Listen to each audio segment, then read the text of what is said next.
आज हम जानेंगे किन कारणों से इंसान अंधा, गूंगा, बहरा, लूला, लंगड़ा और बेसुरा बनता है। कई बार जब हम गूंगे, बहरे, लूले, लंगड़े व अंधों को देखते हैं, जिन परेशानियों से वे गुजरते हैं, तकलीफ़ों का सामना करते हैं, दुख झेलते हैं, उनको देखकर मन उदास व दुखी सा हो जाता है कि ये लोग और लोगों की तरह नॉर्मल क्यों नहीं है, इनको क्यों ऐसा बनाया गया, किन कारणों से ये ऐसे बने हैं, इसके पीछे क्या कारण है। एक तो इनकी विकलांगता, दूसरी ओर समाज के लोग इनको हीन उपेक्षा भरी नज़रों से देखते हैं।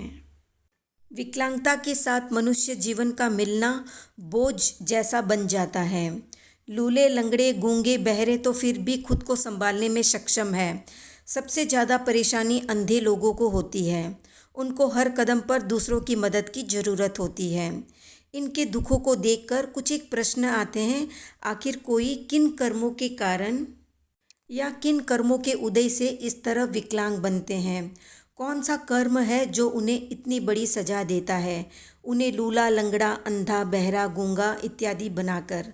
तो महावीर कहते हैं, जो लोग मजाक मजाक में कर्म कर लेते हैं, वे सोच भी नहीं सकते उन्होंने कैसा कर्म अपने लिए बांध लिया है और ये बंधा हुआ कर्म उन्हें कैसी सजा देगा आने वाले जन्मों में।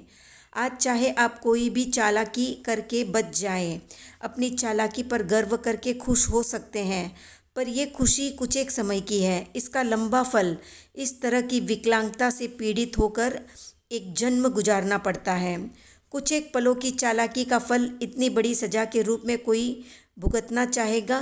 कोई नहीं चाहेगा। पर क्योंकि बहुतों को पता ही नहीं है कि उनके छोटे मोटे कर्मों का फल उन्हें किस रूप में मिलने वाला है, शायद किसी को पता हो तो हो सकता है वे अपने आप को इन कर्मों को करने से बचा लें। पर कुछ एक गाढ़ कर्मी होते हैं जिनको कितना ही समझा दो, जब तक उन पर बात नहीं आती तब तक वे सुधरते भी नहीं हैं। तो अब जानेंगे इन विकलांगताओं का मूल कारण।